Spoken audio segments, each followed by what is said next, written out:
Salut à tous, c'est Vincent, j'espère que vous allez bien. Alors j'ai eu pas mal de messages ces derniers temps pour avoir du contenu, une grosse vidéo du moins, sur le footprint. Alors voilà, je m'y colle parce que je repoussais à chaque fois, j'ai fait un petit contenu sur le footprint déjà récemment en vidéo short sur TikTok, sur YouTube, Insta, etc. Et le dernier contenu que j'avais fait sur le footprint, c'était sur la formation gratuite de DMT sur la chaîne YouTube. Et voilà, j'ai eu pas mal de demandes. J'étais assez surpris sur le nombre de demandes que j'ai eu par rapport au footprint, market profile, etc., etc., sur ma méthode. Et voilà, je vais commencer par le footprint déjà. Je vais vous expliquer un peu comment je le travaille, le footprint, parce que c'est quelque chose qui est pas magique. Euh, Moi, je travaille le footprint avec plusieurs indicateurs, des niveaux, etc. Mais je me fie pas à 100% au footprint, si vous voulez. C'est vraiment un trading global avec plusieurs niveaux, avec plusieurs corrélations, etc., etc. Donc c'est ça qu'il faut prendre en compte aussi, c'est que le footprint tout seul, vraiment tout seul, ça va être très difficile de trader avec le footprint, mais par contre le footprint c'est merveilleux parce que ça va nous donner des confirmations, ça va nous montrer ce qui se passe sur le marché. En fait, ce qu'il faut comprendre, c'est que moi je trade les marchés futurs. Alors certains tradent les CFD, le Forex en CFD, etc. Bon, là, bon, sur les CFD, ça sert à rien de regarder les volumes parce que ça va pas être des vrais volumes, ça va être les brokers qui vont vous envoyer les volumes, ça va être les volumes brokers. Mais moi, ce que je traite, c'est les vrais marchés, les marchés futurs. Et ce que j'ai, c'est les vrais volumes.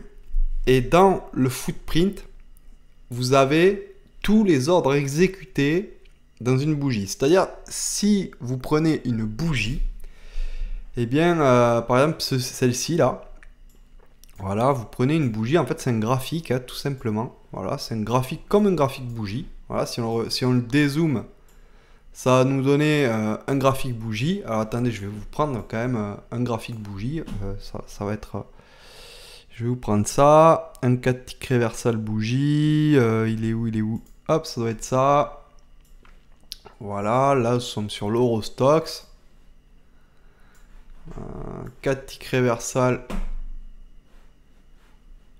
en bougie, voilà, ça donne ça, hein, dézoomé, enfin un peu plus zoomé, ça donne ça. Et si on prend un 4 tick reversal footprint, ben voilà, ça donne exactement la même chose, hein. En fait, vous avez exactement le même mouvement, exactement pareil. Voilà, regardez ici, bon, c'est pas exactement la même échelle, mais regardez, hein, c'est exactement les mêmes bougies.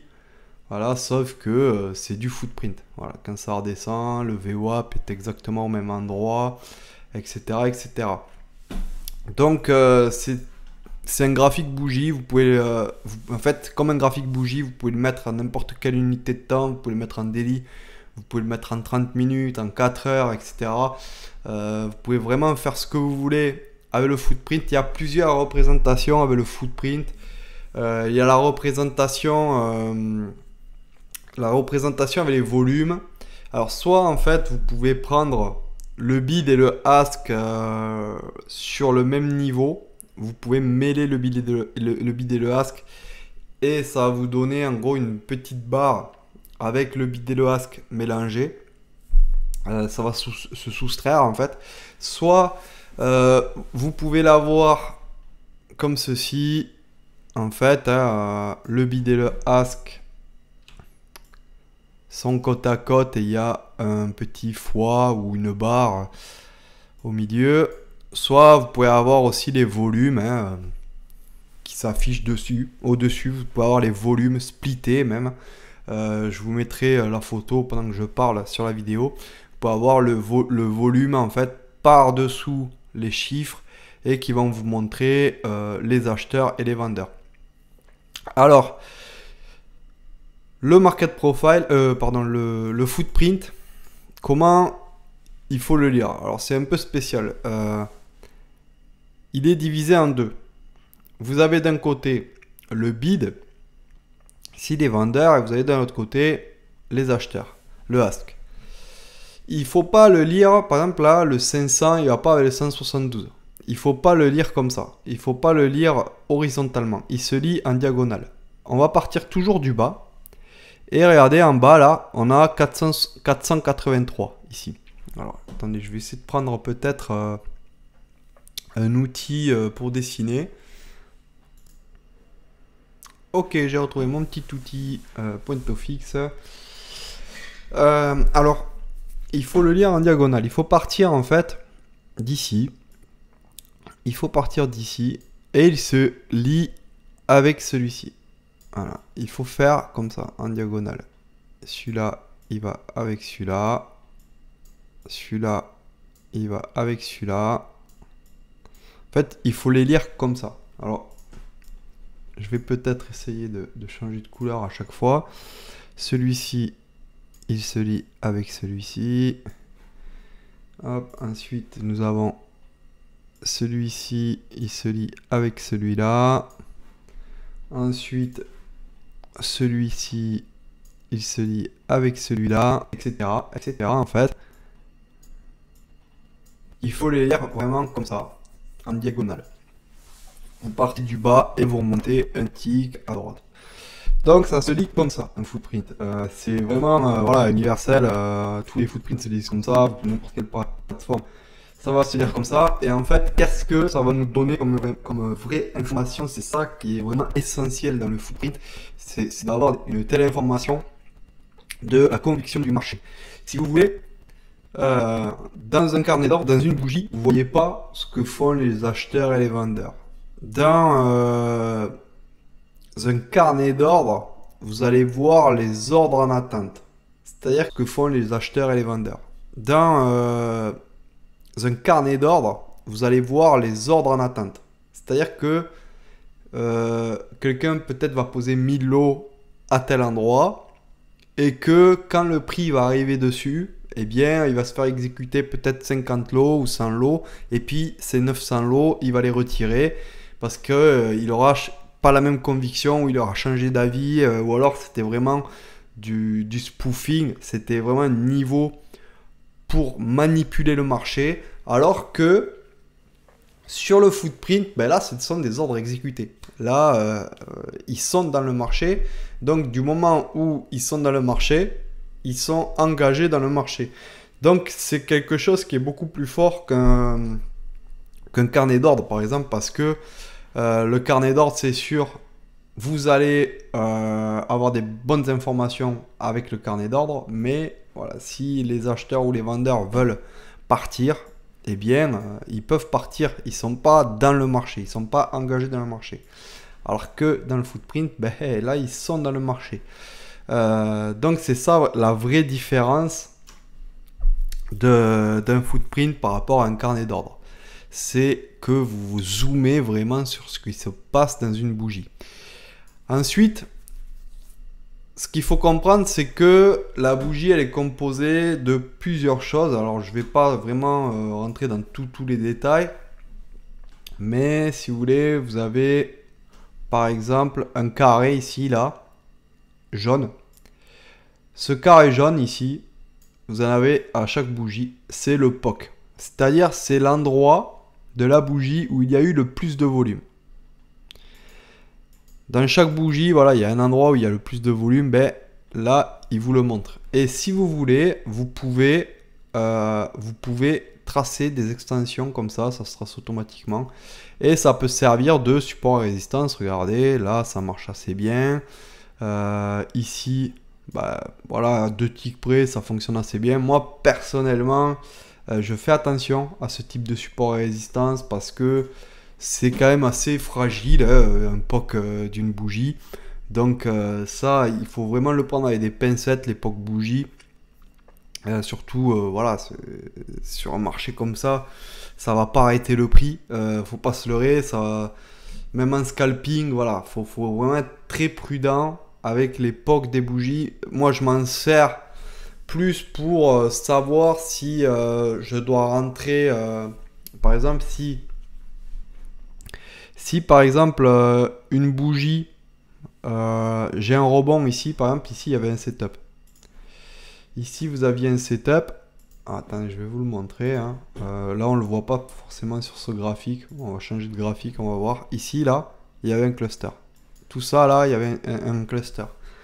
Et voilà, c'était une zone où il y avait de fortes probabilités que ça rebondisse.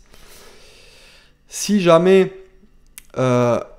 ici, on clôture et on ouvre une autre bougie, mais que, par exemple, ici, il y a un POC, le POC, par exemple, ici, il allait être là, eh bien, ça va freiner un peu l'avancée de la bougie. C'est-à-dire que là, quand on ouvre ici, ben, on sait qu'on est sur le POC, donc du coup, on peut monter voilà, assez facilement et on a été arrêté par ce POC-là. On a été arrêté par ce POC-là. Bon, ça va ralentir peut-être un petit peu le mouvement, mais bon, ça va pas non plus l'arrêter. Mais si là, par exemple, on avait le POC ici, ben, on pourrait se dire que là, on rentre. Si on est mal exécuté ou quoi, ben, on allait rentrer là. Et après, juste derrière, il y a le POC à passer. Donc, est-ce qu'il va le passer? Est-ce que ça va tergiverser, etc. Comment ça va réagir? Donc, voilà, j'aurais été un peu plus prudent, donc je serais peut-être pas rentré là, je serais peut-être rentré sur le POC ou derrière, ou alors je serais peut-être pas rentré, j'aurais attendu voilà qu'il fasse ça, hop, petit pullback et partir. Voilà, j'aurais attendu peut-être ça. C'est à ça que servent, moi c'est comme ça que je m'en sers à l'époque. Personnellement, après bon ça c'est chacun qui le voit, hein, certains s'en servent aussi comme cluster. C'est sûr qu'ici, regardez, si on a une zone de cluster, et bien qu'on a un POC en plus, ben voilà, ça rajoute un niveau, donc ça rajoute un peu de confiance. Après moi, sur touchette, etc., je vais pas aller chercher un POC, je vais pas aller chercher du scalping là-dessus. Alors je vais vous faire voir le niveau qu'on avait. Alors ici, regardez, il y avait des niveaux, hein. Il y avait pas mal de niveaux. Il y avait 3 niveaux qui étaient vraiment pertinents. Après, bon, il y avait la corrélation des volumes, etc. Bon, je vais pas me disperser, je vais essayer de rester vraiment sur le footprint. Ça, c'est un footprint qui est un peu paramétré différemment. Voilà, moi, je me sers vraiment de celui-là. Je me sers pas vraiment de l'autre. L'autre, je l'ai sur mes graphiques en fait, si vous voulez, parce que si je dois donner des graphiques aux étudiants, etc., de la formation, ben voilà, je leur propose différents designs en gros. Mais moi, je me sers de celui-là. J'ai mes niveaux, etc. là-dessus. Et ici, en fait, qu'est-ce qu'on peut voir? On peut voir qu'il y a le contour des bougies qui est dessiné, en fait. En fait, c'est comme... désolé. C'est comme, en fait, des bougies. Regardez, ici, vous avez le corps des bougies avec les mèches. Voilà. Ici, pareil, vous avez le corps des bougies avec les mèches, etc. Et on remarque quoi? On remarque, en fait, tout simplement, juste quand on arrive sur des niveaux, eh bien, on a des chiffres qui augmentent, en fait. On a les chiffres qui augmentent et on arrive à voir ce que font les vendeurs et ce que font les acheteurs. Ça qui est qui est super intéressant en fait dans le footprint. Par exemple ici, regardez, c'est le marché en direct. Je vais pas retourner en fait sur un setup qui a super bien marché, etc. Je préfère moi prendre du temps réel tout le temps parce que c'est plus parlant et comme ça on a vraiment des contre-exemples, etc. Parce que si je vais vous chercher le setup parfait, voilà, c'est pas tous les jours qu'il y en a. Enfin, si, il y en a tous les jours, mais bon, voilà, il faut savoir se servir vraiment du footprint dans tous les contextes de marché, sur tous les niveaux, etc. Mais regardez, ici, voilà, on arrive à voir en fait quand ça a commencé à pousser. Ici, là, on voit qu'il y a eu... Je reprends mon marqueur. On voit ici, là, ils ont commencé à attaquer les vendeurs. Ils ont commencé à attaquer. Ici, hop, ils ont attaqué vraiment. Alors regardez, il y a eu 2024 sur 2038. Là, les acheteurs, ils ont défendu quand même. Hein, ils voulaient pas trop que ça descende. Et puis là, derrière, hein, regardez, hop, là, les vendeurs, ils ont mis 900, les acheteurs, ils ont mis 300, etc. Là, on voit que ils ont mis beaucoup plus, alors que ici, on avait le bas, un espèce de petit bas de range. Hein. Donc, ici, on avait un POC, et là, on avait le VWAP. Donc, c'est des zones de rebond, hein. Ça, c'est du scalping. Mais après, on voit, regardez, hein, on voit que les vendeurs, ben, ils restent quand même... majoritairement, ici quand on arrive sur le POC, eh bien les acheteurs, ben, ils se sont bien réveillés. Hein. Là, ils ont mis plus de volume que les vendeurs. Mais bon, après au carnet d'ordre, selon la liquidité, voilà, on peut avoir plus de volume d'un côté. Voilà, c'est question de liquidité. Ça, j'espère que vous savez comment ça marche. C'est très important de savoir comment ça marche un marché. Un marché, ça marche avec de la liquidité. Si vous voulez monter, vous avez des carnets, un carnet d'ordre, si vous voulez, ça je vais vous l'expliquer rapidement. En fait, vous avez un carnet d'ordre. Un carnet d'ordre, vous avez les vendeurs et les acheteurs d'un côté. Voilà. Et si vous voulez upticker, eh bien, il va falloir englober toute la liquidité qu'il y a là. Si vous voulez downticker, c'est-à-dire descendre d'un tick, il va falloir englober toute la liquidité. Si vous mettez beaucoup de lots là, et qu'à chaque fois, eux, ils rechargent, hein, là par exemple, vous mettez 100 lots, il y a 100 lots là, vous mettez 100 lots pour monter. Mais quand vous prenez les 100 lots, ils rajoutent 100 lots encore. Et que vous rajoutez encore 100 lots, eux, ils rajoutent encore 100 lots, etc., etc., etc. Si vous rajoutez, et le mec, ben, en face, il lâche rien, vous allez dire, bon, ben là, quand même, voilà, ça fait 2 ou 3 000 lots que je viens de passer, bon, j'arrête là. Et là, derrière, ben, les vendeurs, eux, ben, ils vont mettre 100 lots. Voilà, vous allez rajouter, quelqu'un va rajouter 100 lots encore dans le carnet d'ordre pour pouvoir défendre, pour pas que ça downtick. Voilà, 100 lots, il va rajouter encore, et là, en fait, ben, la personne, là, elle met 150 lots pour faire downticker. Et il n'y a personne derrière qui remet 100 lots. Ben, le marché, il va downticker. Il va descendre. Il va descendre. Alors que là, dans le footprint, eh bien, vous aurez 100, plus 100, plus 100, plus 100. Pareil, vous aurez, je sais pas moi, vous aurez 1500 dans le footprint. Et là, pour downticker, ben, vous avez mis que, la personne a mis que 250. Par exemple. Voilà. Donc, ça donne une information aussi, de savoir si c'est très défendu ou pas. C'est très important de comprendre ça, en fait. De comprendre comment fonctionne un marché. Ça, j'explique aussi dans la formation. Bon, moi, je l'explique beaucoup plus manière de formateur, en fait, parce que j'ai un PowerPoint, une grille Excel, etc. Je l'explique beaucoup mieux, mais bon... je referai une vidéo si vous voulez là-dessus parce que je sais pas si j'étais très clair ou pas. C'est sorti un peu comme ça, mais il fallait en fait que vous compreniez pourquoi des fois il y a des chiffres plus importants d'un côté que de l'autre et pourtant ça descend. Ben voilà, c'est parce que au niveau des ordres exécutés, voilà, c'est question de liquidité. Ça, il faut bien le comprendre. Un marché, en fait, ce qu'il faut comprendre en trading, c'est si vous comprenez comment fonctionne un marché, en fait, il y a une logique qui se met en place, tout devient clair. Les marchés, c'est pas compliqué. C'est deux camps, les acheteurs contre les vendeurs. Vous avez deux choix. Soit ça va baisser, soit ça va monter. Voilà. C'est pas compliqué. Si vous vous trompez, ben voilà, il faut sortir vite. Si vous avez raison, ben il faut tenir un peu le trade. Vous prenez un TP1 et vous laissez courir. Et voilà, normalement, vous ne pouvez que gagner.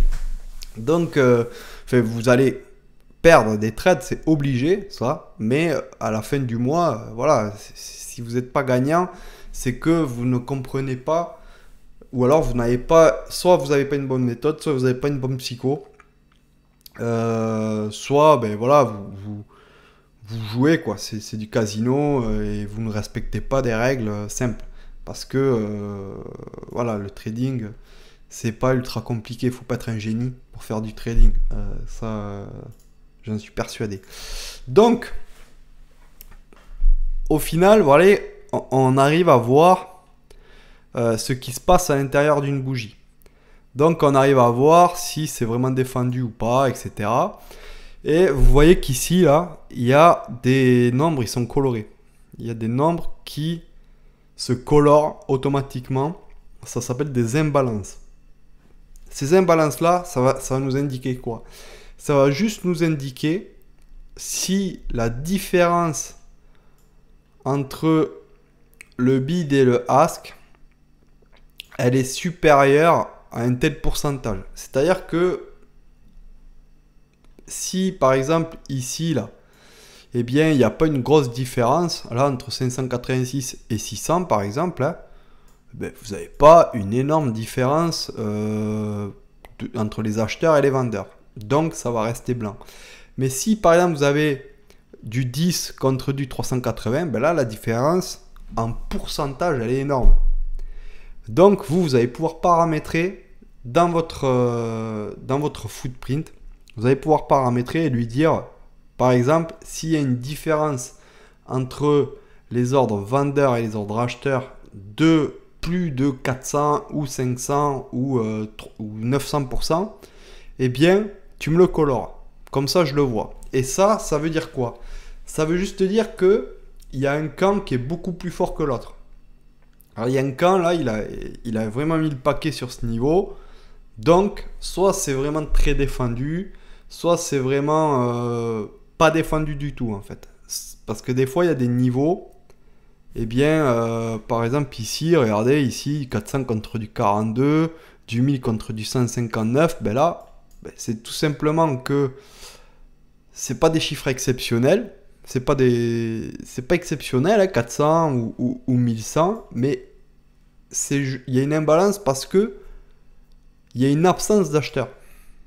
Voilà. Les acheteurs là, ils ont même pas essayé de défendre pour la baisse, quoi. Ils se sont dit bon ben là, on laisse baisser et ils ont pas défendu le niveau. Donc là, on a une imbalance. Et parfois, on a une imbalance parce que ça défend un niveau. Alors attendez, je vais essayer de vous trouver une défense de niveau. Ici, ouais, non, même pas. J'essaie de trouver après. Aujourd'hui, il n'y a pas eu beaucoup de volatilité parce que c'est assez. C'est férié, c'est Thanksgiving aux États-Unis. Une belle défense de niveau avec des gros chiffres. Je vais essayer de vous en trouver. Il y a relativement assez souvent. Hein. Alors attendez. Hop. Regardez ici par exemple. Hop, défense de niveau. Là vous avez un beau niveau. Vous avez déjà une petite défense ici. Ensuite ça défend ici. Hop, ça défend ici. Et hop, ça défend ici. Là, du 1320 contre du 52. Voilà, ça. Et on voit que les acheteurs là. Ils défendent la zone. Ils mettent du lot pour pas que ça descende. À chaque fois qu'on se rapproche ici, qu'on commence à se rapprocher un peu trop vite, là ils défendent. Ils défendent, ils défendent. Ça c'est de la défense en fait.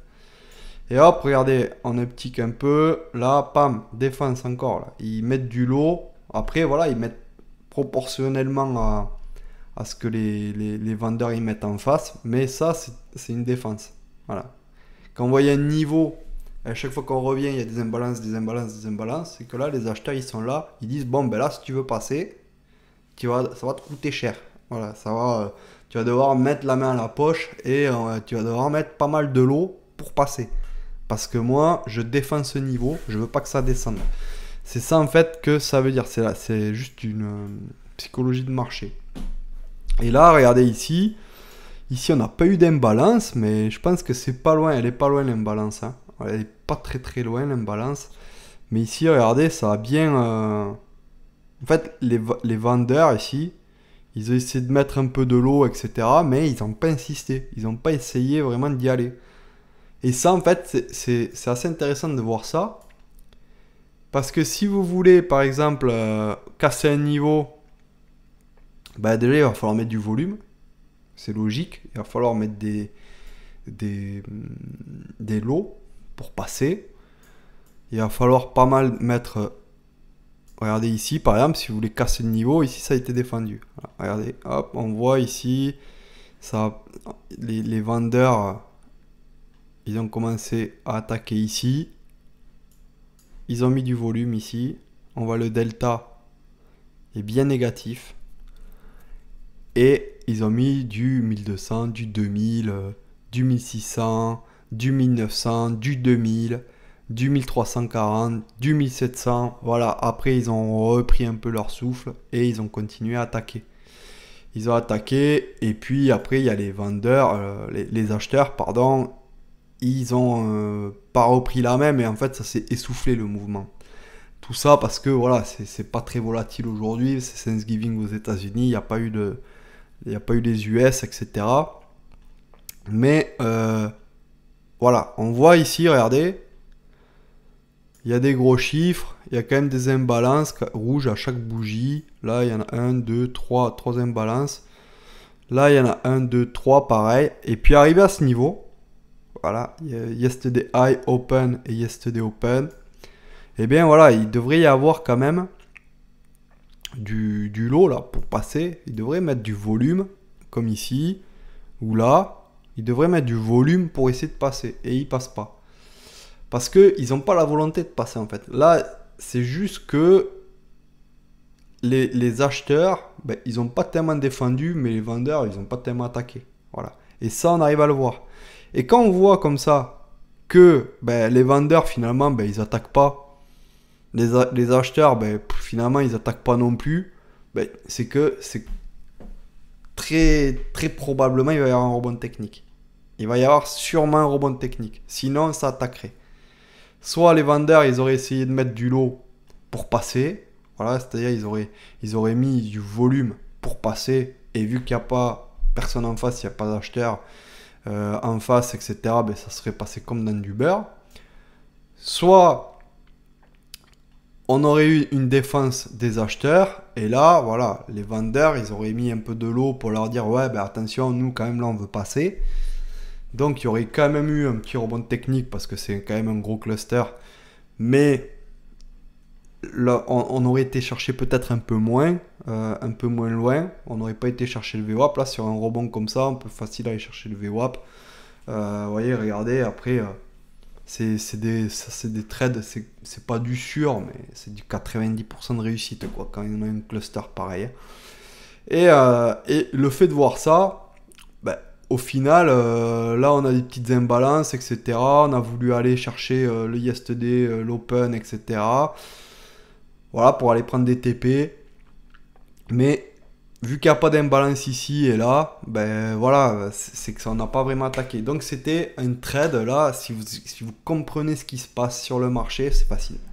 Là c'est un trade, il est assez facile parce que, par exemple ici, voilà, on voit que, et encore ici, il n'y a pas eu beaucoup de volume, ils ont laissé passer, hein, mais quand on a vu ici, par exemple, du 2000, 1600, 1900, 2700, etc., là, on ne se met pas en face. On se dit, bon, là, les vendeurs, ils sont motivés, ils attaquent. Mais quand on est là, il y a du 500, du 1000, du 200, ben voilà, on se dit, ben là, on peut se mettre en face, les vendeurs, ils sont pas là. Les vendeurs sont pas là. Alors, c'est sûr, les acheteurs, ils sont pas forcément là non plus. Mais les vendeurs, là, ils veulent quoi? Ils veulent prendre leur profit ou voilà. Ils veulent pas vraiment faire bouger le marché. Ils veulent pas faire plonger le marché. Parce que sinon, arriver là, croyez-moi, ils mettent du lot. Et puis là, voilà, c'est plus la même. C'est plus la même. Et puis derrière, regardez, on voit que les acheteurs, bah, ils reprennent un peu la main, quoi. Les acheteurs, regardez, hop, une imbalance, deux imbalances haussières. Et derrière, pam, ça monte.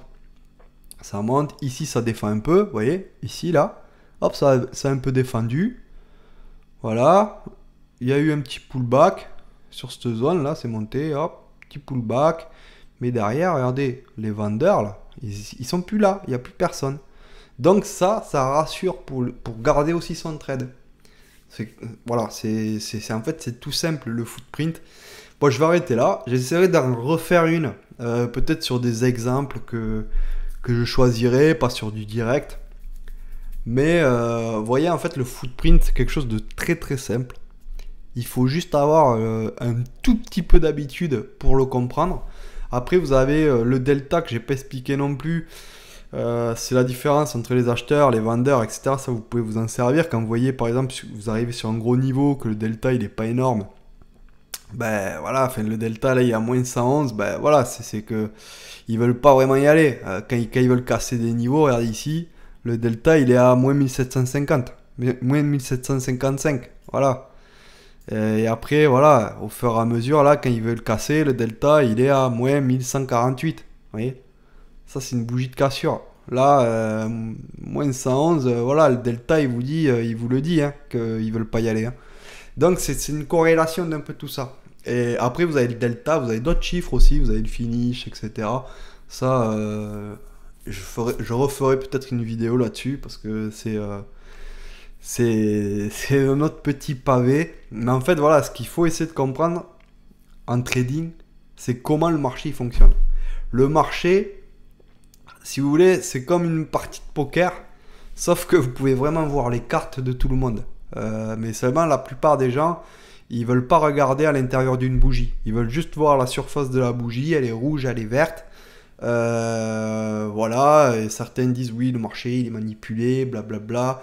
Ils vous sortent des choses un peu compliquées, alors que voilà, le marché, il y a tout qui est visible dans un marché. Vous arrivez à voir le carnet d'ordre, les ordres en attente, vous arrivez à voir le tape, c'est-à-dire les ordres exécutés à l'instant présent, vous arrivez à voir le footprint, c'est les ordres qui ont été exécutés à quel niveau de prix, etc. Vous avez les volumes. Dans les volumes horizontaux, vous savez là où il y a eu le plus de volume, les creux de volume, les pics de volume. Le pourcentage de volume acheteur, le pourcentage de volume vendeur. Ici, vous avez les volumes par barre. Vous avez le pourcentage de volume vendeur et le pourcentage de volume acheteur sur le volume par barre. Voilà, on vous montre tout en fait. Vous avez tous les niveaux, vous avez des niveaux de market profile aussi, vous avez des maps comme ça pour vous montrer vraiment où ça travaille. Regardez ici, là. Regardez ici. On voit que au niveau du carnet, ça pousse en bas. Regardez, ça pousse en bas, ça pousse en bas. En haut, ça défend pas. Regardez, en haut c'est bleu. Quand c'est bleu, c'est qu'il n'y a pas beaucoup de monde de carnet pour défendre. Quand c'est orange, jaune, ici, quand c'est orange, jaune, c'est qu'il y a plus de monde. Si vous voulez, couleur des maps, c'est ça. Bleu foncé, il n'y a pas grand monde. Bleu clair, il y a un peu plus de monde. Après, c'est jaune. Après, c'est orange. Après, c'est rouge. Regardez ici ce niveau. C'est le niveau qu'on avait ici. Yesterday, Open, etc. Vous avez un niveau carnet en plus où ça défend fortement. Voilà, c'est-à-dire qu'en plus du footprint, en plus des niveaux, en plus du delta, vous avez le carnet d'ordre qui vous dit ben là, il faut rentrer. Là, ça défend fortement au carnet d'ordre.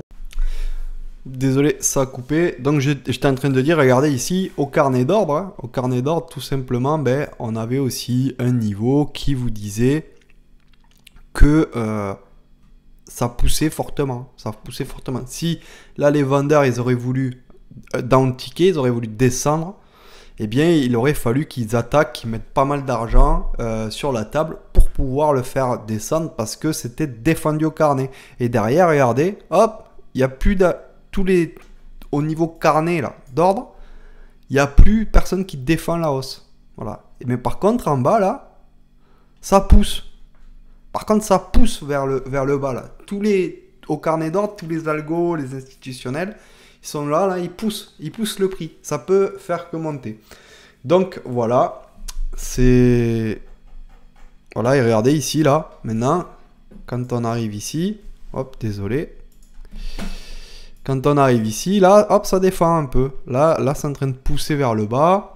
Ici, au footprint, on a une petite imbalance, voilà, baissière, hein, une imbalance rouge. Qu'est-ce que ça fait derrière? Ça tombe, ça descend un peu. Alors là, il n'y a pas trop de volume, donc moi, j'aurais pas trop confiance non plus pour entrer sur un setup comme ça. Mais voilà, en fait, c'est des niveaux. C'est ça qu'il faut se dire. Si vous rentrez par exemple là, ici, sur ce cluster, voilà, vous allez prendre votre TP forcément sur le prochain niveau Et le prochain niveau, c'est quoi? C'est le VWAP. Voilà. Le VWAP aussi, c'est des niveaux d'intervention. C'est des niveaux, c'est facile d'intervenir là-dessus parce que c'est pas sûr et certain, mais c'est de fortes probabilités pour que ça réagisse. Voilà. Il y a de fortes probabilités pour que on puisse aller, qu'on rebondisse dessus. Voilà. Après, il faut regarder l'order flow, etc. Mais là, regardez, au niveau de l'order flow, qu'est-ce qu'il nous dit le prix? Il nous dit que là, on a mis 1400. On va regarder peut-être avec le delta aussi. Voilà. Là, on voit que là, ça a poussé avec fort delta. Hop, il y a de moins en moins de delta acheteur. Là, ici, on avait 1400. Et hop, là, regardez, ça pousse plus, quoi. Ça pousse plus. Au niveau des acheteurs, ça pousse plus. Donc, ils veulent pas vraiment y aller. Voilà. Ils sont contents d'être... Enfin, ils sont... en range, ils sont bien, on va dire. Voilà, ils ont fait leur petit rebond technique, etc. Ils sont bien. Derrière, voilà, la bougie a clôturé. Et ensuite... on a eu une petite imbalance vendeuse pour un peu lancer le prix. Regardez là, delta vendeur. Donc là, probablement, le prix va descendre. Voilà. Donc voilà, c'est des choses en fait, c'est simple. Il faut juste un peu se former en fait. Il faut juste un peu avoir l'habitude de regarder ce genre de graphique. Au début, ça paraît un peu barbare. Mais croyez-moi, une fois que vous arrivez à avoir l'habitude à regarder un peu tout ça, avec différentes corrélations, eh bien, vous n'allez pas forcément prendre des dizaines de trades par jour sur un marché, mais les trades que vous allez prendre, ils vont avoir des forts taux de réussite. Parce que vous aurez des confirmations à l'order flow, vous aurez confirmations sur les ordres exécutés, vous aurez confirmations sur les ordres en attente, vous aurez confirmations sur les volumes, vous aurez des setups, des niveaux market profile, etc. que les institutionnels ont et que la plupart des traders qui tradent avec des bougies, des supports, des résistances, etc. n'ont pas. Donc voilà. C'est vraiment un gros avantage qu'on a de trader avec ça. Et en plus, c'est vrai que Sierra Chart, la plateforme là, c'est vraiment vilain, je l'avoue, c'est pas friendly, c'est tout ce que vous voulez. Ils veulent pas investir dans l'interface utilisateur. Ils font c'est vraiment vilain, hein, on va pas se mentir. Mais au prix où ça coûte, franchement, vous avez un outil professionnel à un prix, un outil professionnel à un prix dérisoire. Et les flux, c'est pareil. Les flux, vous allez pour 25$, vous allez avoir les données, des données professionnelles qui viennent de la bourse en temps réel, avec tout ce que vous pouvez avoir, la profondeur de marché, etc. Donc, franchement, le trading, c'est vraiment quelque chose qui se démocratise vraiment. On peut avoir vraiment des outils professionnels, les mêmes outils qu'ont les institutionnels, mais avec un tarif de trader, si vous voulez, de trader amateur, quoi. 30, je crois que Sierra Chart, c'est 30 ou 40€. Voilà, 30-40€ plus des flux, allez, avec 50€. Vous avez une plateforme, vous avez des données, vous pouvez trader avec 50€. Après, voilà, après il faut un petit capital, etc. pour commencer à trader, ou alors vous allez dans une propre firme ou quelque chose comme ça. Mais vous avez, pour pouvoir trader, voilà, vous avez quand même la possibilité de commencer sans avoir 10 ou 50 000 € sur un compte, quoi. C'est ça qui est formidable. Donc voilà, je vous laisse. Si ça vous a plu, n'oubliez pas les pouces bleus, etc. Vous partagez, vous laissez en commentaire ce que vous voulez. Vous me dites si ça vous a plu, si vous avez compris, si vous voulez que je développe un autre sujet. C'est vraiment avec plaisir que je le ferai. Je prends du temps pour vous faire ces vidéos. Donc si vous pouvez laisser franchement des pouces, ça me ferait vraiment plaisir. C'est ça qui me motive. C'est vos commentaires. N'hésitez pas, regardez, par exemple là c'est sur des commentaires, des mails. C'est pour ça que j'ai fait la vidéo. Donc si vous dites rien, voilà, moi je sais pas ce que vous voulez. Donc n'hésitez pas, les commentaires, les pouces, les partages, etc., etc. Allez, à plus, ciao.